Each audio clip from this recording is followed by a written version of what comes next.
50 Leaders Over 50 was born during the pandemic, for those that are new to us. And it was to celebrate being over 50 for inspiration along the way in the journey that we are all taking together. And I want to say thank you to everyone who's joined us today. And we'll have discussion after John speaks. And I want to do the introduction for our featured guest speaker, who actually probably needs no introduction, as we all remember John O'Hurley from Seinfeld. And he really made a lot of impact in a lot of ways after that was on as well, through his work, through spreading the word for animals, as well as some really funny bits on training. And the Peterman Guide, Extraordinary Life, which is really, really exciting to learn about. And I was thrilled when he took the call and thrilled to have had the conversation when he said yes today to inspire us all along our journey. John O'Hurley, we're thrilled to have you here with us. Thank you all. Thank you all. It was when Marcella first contacted me, I said, normally when I speak about this on this subject, I speak for over an hour. So it's she said, we need to trim it back to 15, 20 minutes. And I said, okay, well, we will. And but that's the difficult part, because what I speak about, I believe very deeply, and I write about it, I speak about it, and I try to live it. I try to live it every day as well. I'll begin by saying this. I wrote a poem when I was 16 years old, and it wasn't a very good poem at all, but it was my synthesis of life at the time. And I wrote something rather provocative in the poem. It said this. I said, I am of those I've touched, and the best of what they are. And in those few words, I don't think I could ever have been more prophetic for where life was going to take me, because for all of my life, even my young life, I was addicted to the notion of greatness. I loved great people, great minds, great wordsmiths.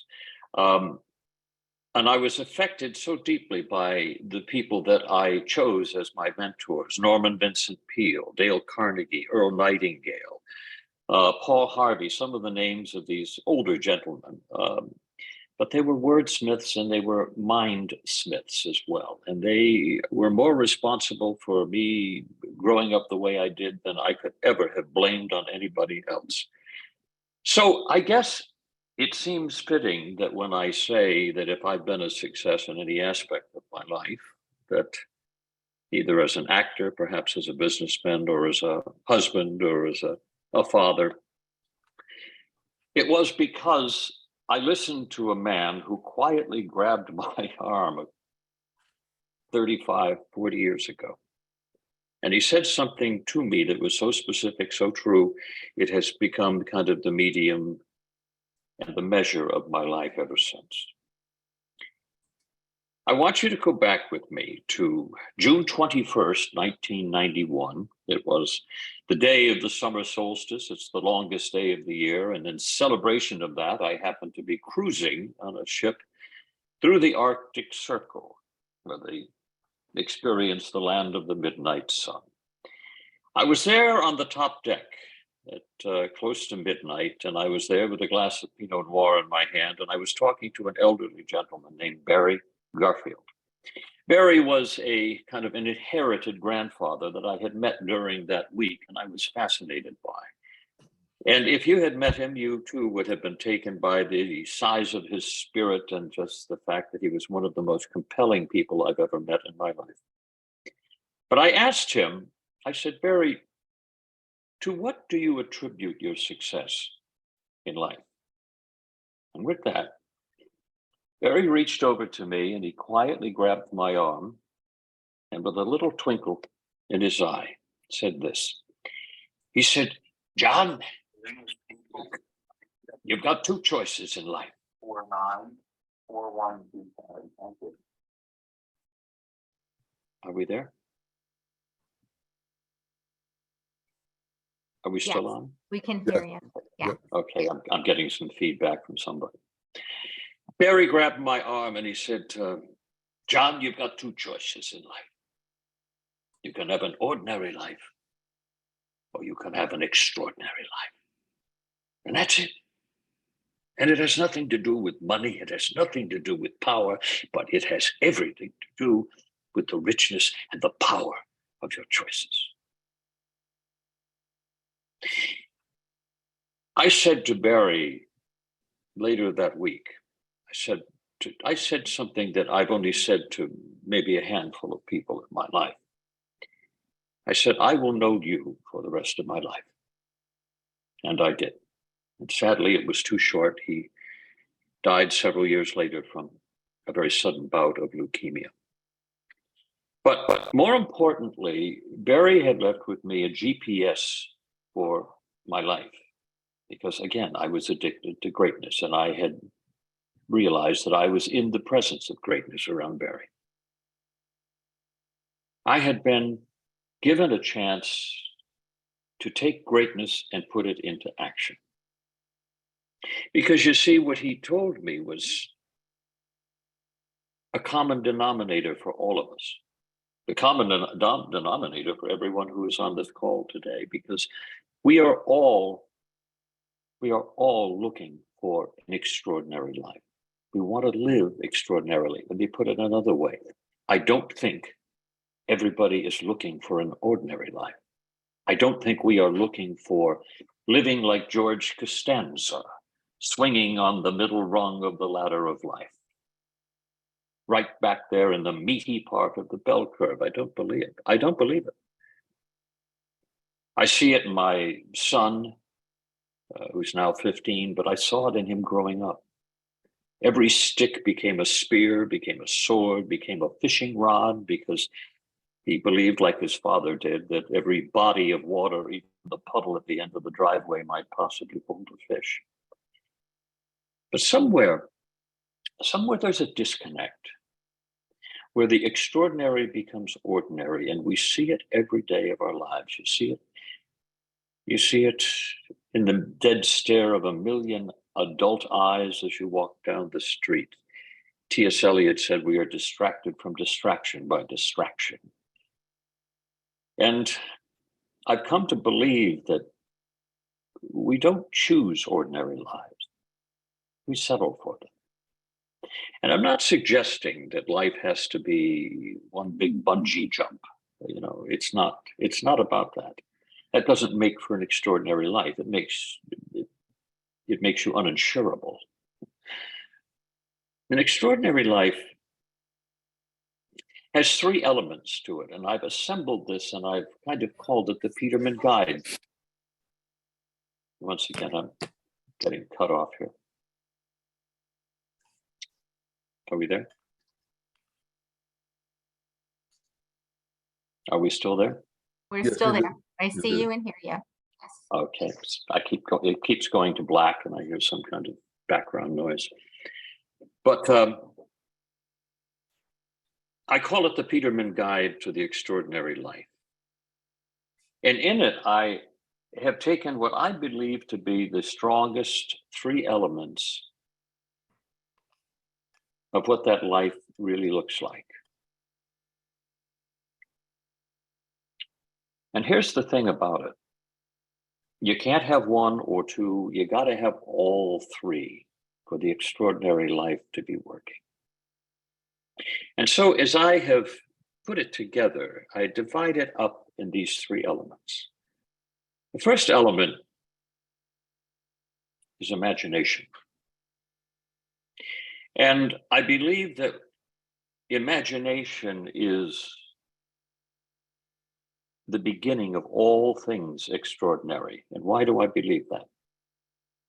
I say because what you imagine has value. What you imagine has value. And if you don't believe that, then get up out of your chair right now, go drop to the floor and wait for the sweet embrace of death, because you will never change anything, the quality of your life, if you do not believe that what you imagine has value.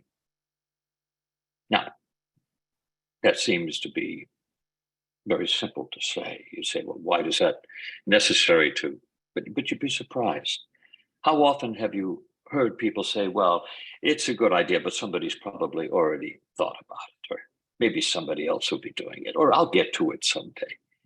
And what I truly believe is that the greatest tragedy in life is that the greatest ideas still lie in the minds of people who think that everybody has a better idea than they do. And I'll say that again, that the greatest and the saddest tragedy is that the greatest ideas still lie in the minds of people who think that everybody else has a better idea than they do, and they don't. You do. And why do I say that? And why do I say that the imagination is so important to you? I'll tell you why. I truly believe it is the only way God can talk to you. Because your daydreams, your imagination are a 24-hour, 24/7 assessment of who you are and what you're supposed to be. It is not your rational mind. Your rational mind will lie to you. It is that place in your brain that has the flight or fight syndrome. It's there to keep you alive and safe. It is not there to answer your dreams. Your imagination never lies. It's incapable of lying to you. And it's always constantly restoring and reassessing who you are and what you should be. I have listened to my imagination throughout my career, and it has never once steered me wrong. When we devalue what we imagine, we take another step towards an ordinary life. So that is the first element, is to listen to your daydreams, the things that the teachers told you not to do when you were in school. But yet, it is the most powerful beckoning to what you're supposed to be doing. The second element of the extraordinary life is something that I truly enjoy talking about because it's an absolute mystery to me. And so I'm going to use a J. Peterman monologue to actually describe it to you. I will share with you the greatest advice that I have ever been given. And it came at a time when I needed it the most. A time when my soul was tied into little tiny knots. I was on the back end of a 13-day Chianti binge. Demons were floating around in my head that weren't even mine. My neck felt like one gargantuan monkey fist. I was in need of spiritual renewal, but when, where, or how? Well, I decided then that I would travel off to the high country of Kathmandu with a team of Sherpas. It had hygiene problems I don't even want to go into, but no matter, because I was in search of a man known only as His Hisness.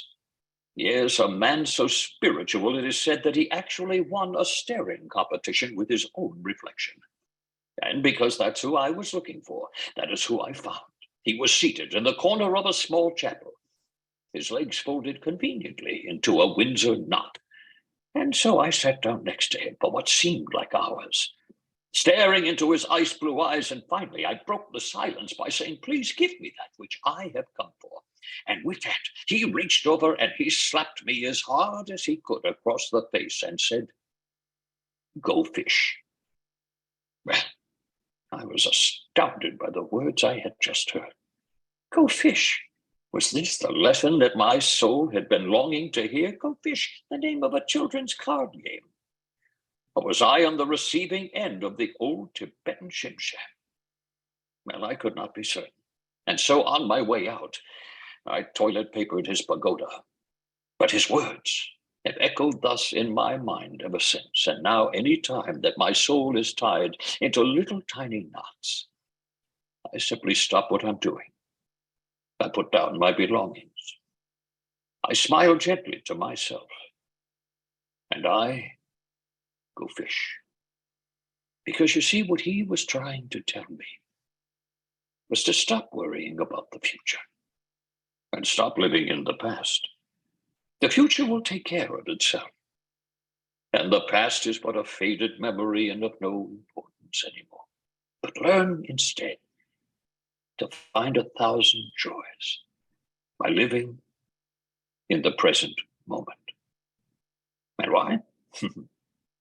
Because that's where the fish are. And so I open with that monologue, the Peterman monologue, to attend to what I believe is the most powerful thing in the human experience, and that is learning to live in the present moment. We were burdened by God with the notion of time. That's what we were given when an old Eve ate the apple. That was what we were given, is the burden of time. It is the cause of all of our stress. It is the cause of all of our unhappiness. And yet the only way to escape it is by learning to live in the present moment. The notion of contemplation brings you into the present moment. It's the purpose of meditation. It's the purpose of a vacation, even. Learning to live in a present moment.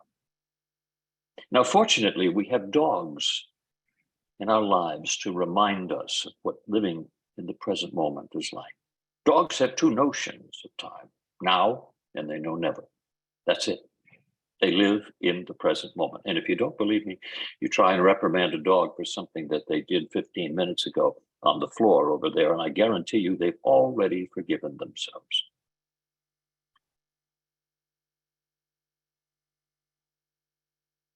It is through the present moment that we are able to see the wonder that goes on around us all the time. It is only when we are blinded by living in the future or living in the past that we lose absolutely all relevance of the power and the joy of the present moment. And so that's why I consider contemplation, stillness, the second element of the extraordinary life. The final element is one that I find the most perplexing because it was the most difficult for me to understand, and that is the notion of appreciation. So we have imagination, we have contemplation, and now we have appreciation. For many years, I always associated appreciation with giving back, with writing large checks to charities. And I realized that that really wasn't what it was about at all, because many people can write checks. Many people can give back with their time, and that wasn't the nature of what appreciation truly was.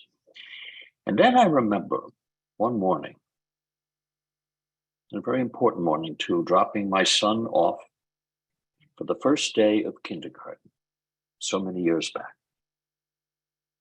And in that schoolyard were kindergartens, first graders, all the way up to sixth graders. And the size of the children got larger and larger, as you saw, and they got more rambunctious, and they got more and more physical as they approached their sixth grade there. But you look back to these little kindergartners that were there for the first time, and they were looking up at everybody, staring around with a sense of fear that was polarizing to all of them. And that was the morning that it hit me about what appreciation is. It is seeing the value, the inherent value, and at the same time, the inherent vulnerability in every human being. That is the notion of appreciation. We have to be able to look at each other and see the 4-year-olds in each of us. Because ideally, nothing ever changes. I'm still that little 4-year-old. And I think if you ask them, every one of us, that 4-year-old is still accessible to all of us. There is inherent value, and there is inherent vulnerability. We are all broken toys in one aspect or another. And we are all, as I like to say, just bozos on the bus. And so there you have it. That is a synthesized view of the extraordinary life, according to J. Peterman. Imagination, contemplation, and appreciation. All three are necessary. But the beauty about it is that it is eternally redeemable. That any time we make a failing by our decisions, we can turn around and start again. And the extraordinary life is sitting right there back in our hands again. And I truly believe it. And I will end then with, once again, a Peterman monologue. And my gratefulness for listening to me for the short time that you have. As I was standing knee-deep in the amber waters of the river Ganges, elbow to elbow with the fishwives of New Delhi, without regard for social distancing or personal hygiene for that matter, I was there practicing the gentle art of river laundering. Yes, with a smooth stone and a long stick, I beat the living daylights out of my white linen pants and put the last minute's spit shine on a pair of baby blue boxer shorts. But I remember watching as that slow parade of boats passed by me on that never-ending river at sunset. And I thought to myself how grateful I was to set foot in that port of call for as long as I did. But for me, and I hope for you all as well, the horizon must always be just out of reach. And that is why we must continue to sail. We must always, always be sailors and explorers.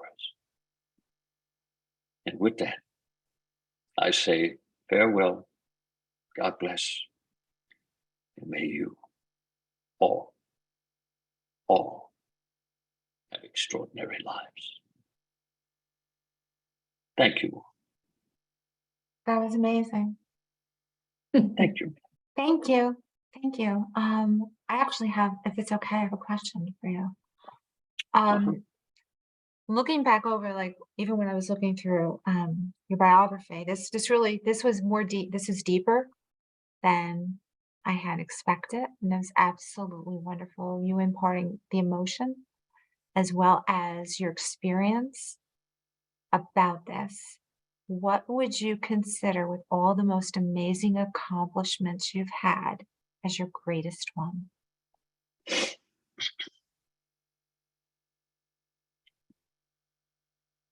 I would think that watching my son mature so beautifully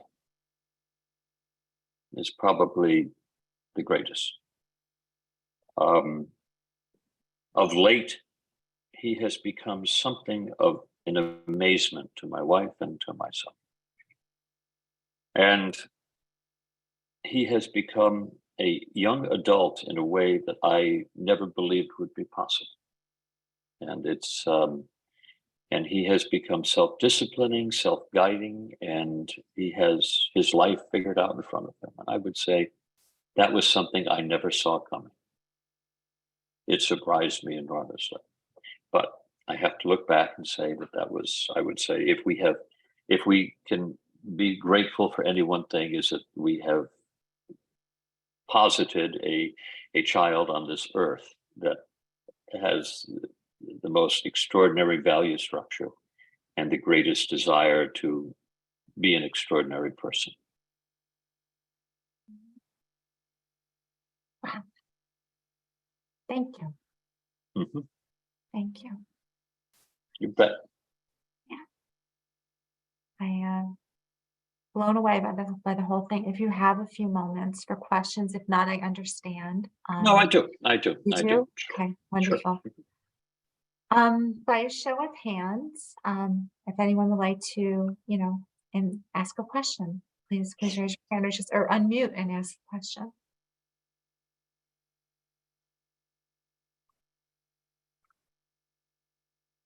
Jackie, I saw your mute button go off. Thank you so much, John. That was just amazing. Your voice in and of itself is just so amazingly soothing. So thank you for allowing me this time to just ease my heart a little bit. I want to ask you how, yeah, I agree with you on all three of your points, but I come across people, and sometimes even myself, that aren't capable of two things. One is showing their vulnerability and their ability to say, I just don't know, or I cannot. And then on the other hand, there's so many people, it could be one and the same person, who just is always striving for the next thing, never happy, never satisfied, and just so busy living in tomorrow and what they hope to achieve that they don't stop and appreciate the today. So how do you, what advice do you offer to those two personalities? Well, let me, that's two astute questions. Let me deal with the first one. I am not as concerned with, well, let me turn it around. I am more concerned with my responsibility to recognizing the vulnerability and the value in another person. It's my responsibility. It is not their responsibility to show me their vulnerability. They may or they may not. Circumstances are such in a human being where they just are, that isn't the way that they are built to click. But it is my job to find the 4-year-old in them.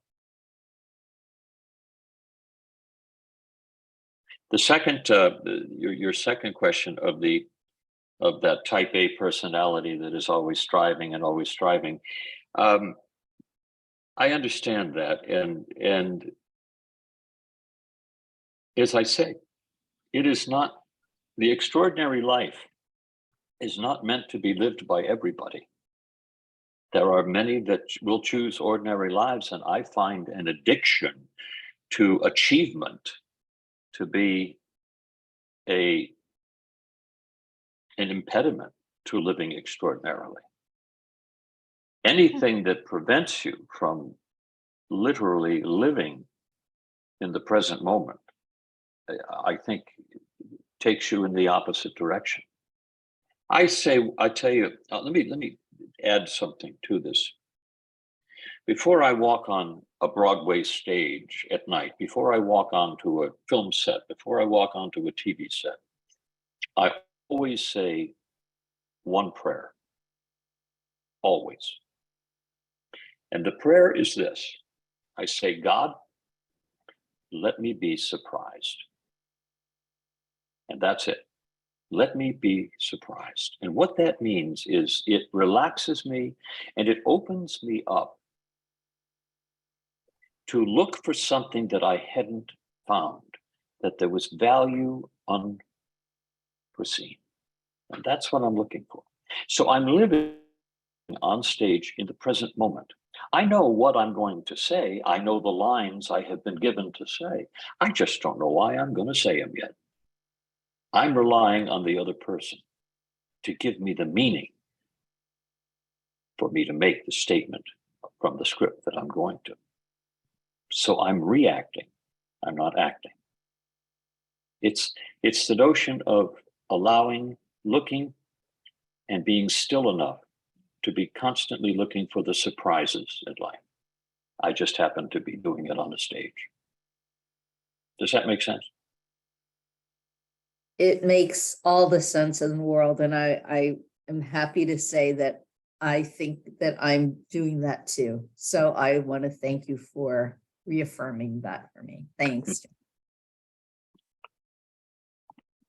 I have a question Anyone for else you. have a question? Go ahead. Sorry. Yes, John. So thanks for that presentation. Very enlightening. You mentioned during it, I think at one point, that you were addicted to greatness, and you sort of defined that with, great people or great minds. I'm wondering how much of your career did you get caught up, if you did at all, in trying to perceive stardom and all that before you came to the conclusion that extraordinary life is not necessarily about that. Is that accurate, or? Well, it's a very good question, and I'll answer it this way. I have always listened to my imagination, always, because it's the only thing that I found that was honest with me. I was never looking for stardom.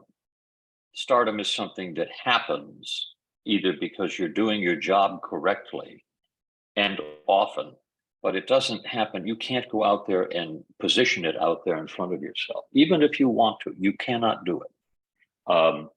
And so it was never important to me. Listening to my imagination did the exact opposite in many instances, because it made me do things that were not star driven. I've composed albums of music.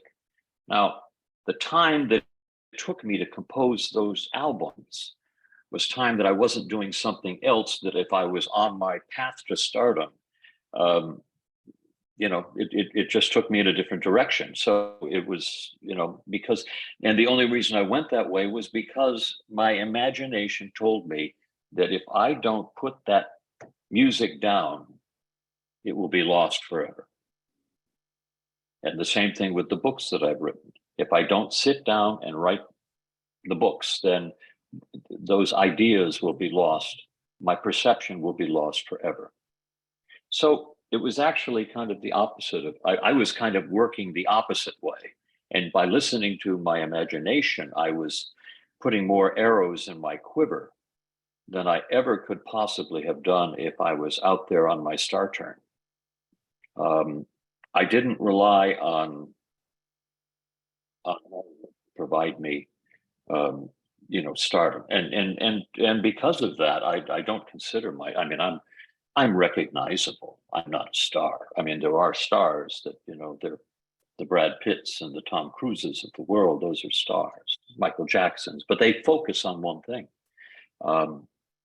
I've listened to my imagination, so as I say, my quiver of arrows may be bigger. Theirs is just a little more direct. I don't know if that answers your question, but yeah. Yeah, absolutely. One follow-up real quickly, and I have to ask you about a Seinfeld question. You were on for, I guess, about 2 or 3 seasons, maybe? About 5. Actually, about 5. 5. Okay. So if Yeah. you were on for 5, was that your decision or did they just not continue your character? I don't remember what happened to you on. Oh no, I was in the final episode. Oh no. I stayed. I stayed all the way up to the end. Yeah. Okay. Well, really enjoyed you on that show. You were Thank you. Nobody had more fun than Peterman, trust me. He was the corporate Mr. Magoo, a legend in his own mind. It was funny. Does anyone else have a question? Please unmute and ask. Barbara. I would love to. First and foremost, John, I could listen to you all day. Your voice, the timbre, exactly what Jackie said, absolutely phenomenal. I really want to thank you for that. It's a wonderful presentation. Your 3 items seem so simple, but they're so complex being simple. And I just wanted to thank you because you kind of gave me a new direction when Jackie was talking about that type A personality, like spreading themselves over so many tasks and so many things. And then your last comment, it's almost instead of going wide, go deep. And you only find those things when you kind of can quiet your mind and write that book or find that essence or listen to the imagination. And I think so many of us, myself included, are so addicted to this adrenaline of spreading ourselves wide and maybe a quarter of an inch deep. And maybe pulling everything in, but I really want to thank you for that because you gave a wonderful illustration. You really helped me. Thank you. Yeah, I just want to thank you. I mean, this is profound and beautiful. And I completely appreciate your 3 points. And I think the contemplation is so important right now. And I try to pass that on to my daughter to sit, and look at the sky or whatever it is. And I do think, and even with that, I probably don't do it enough, but so it's a good reminder. I wrote these down because I'm going to stick it up on my desk so that I can just remember when I'm, burdened with something to go back to my imagination and to take that time to just sort of breathe and appreciate the time around me. So thank you very much for that. I think the prayer, God, let me be surprised, kind of leads you always in the right I love direction. that. I love it. It's fantastic. And the older for the, being that we're the 50 over 50, I think you start to learn to appreciate that, right? Because life is certainly full of surprises. So thank you. Mhm. So John, thanks again for joining us. Thank you, Andrew. And appreciate you sharing about your son being, so I was wondering, how old was he? And, is there anything that precipitated the change in him? Yes. Because I have a son too, Yeah. and a daughter. I think my daughter's turned that corner, but Yep. He is, I'll tell you exactly what it was, Andrew, and I can put my finger right on it. He became, well, let me tell you the child that I had to let you know the child that I now have. A child who hated homework, a child who woke up 15 minutes before he had to be in school to slap down some cereal and throw, without even combing his hair, hop in the car. He would say nothing when he got into the car. And when he came home from school, instead of homework, he went right to his video games. I had the child that everybody else had. Something happened, and I'll tell you what happened. He discovered aviation. And it was through a flight simulator program that just happened to be there on his computer. And he could take off and land using his mouse. And he became addicted to it, to the point where he would leave dinner early because he had 139 people that he was responsible for landing and didn't want to leave them up in the air for much longer. It evolved into a chance that my wife and I took, and that was to give him a lesson in flying. So 2 Christmases ago, we bought him a flying lesson. And that was the day everything changed. He had found his purpose in life, his addiction, and that child that was at best a B- student is now, he's a 4.5 grade average right now, taking advanced college courses in things like math and physics, more in economics and world history. He'll have more college credits. I don't see a reason for him to need to go to college, quite frankly, after he finishes high school, but he has become addicted to it. This is the child that would never get out of bed in the morning. He's up now at 4:48 every morning, and he comes in and drags my sorry ass with him, and we go to the gym together. And he's now, this little string bean of a kid is now pumping weights at 5 o'clock every single morning. And I don't know where all of these, I don't know where the gene pool all lined up. I honestly don't, but it did. And he is one of the most amazing little adults I have watched evolve that I can ever see. It's extraordinary. And it's all due to aviation, because he is now responsible for his life behind the wheel of the yoke of that plane. And I think he realizes that life is not for fooling around. It's for learning and achieving. And he's got it all figured out right now. But it came through the self-discipline that he had to learn through aviation. okay. Excellent. So I would say, if I can give you a hint, there is a flight simulator on your child's computer. Go find it and introduce him to it. Else before we give gratitude for your time today, in the biggest way. This has been very, very moving. Extraordinarily so. Thank you. You used the right word. Thank you all. I had a wonderful time. I'll let you all wander off and go live your lives. Blessings and thank you. Okay. Thank you. Bye-bye now.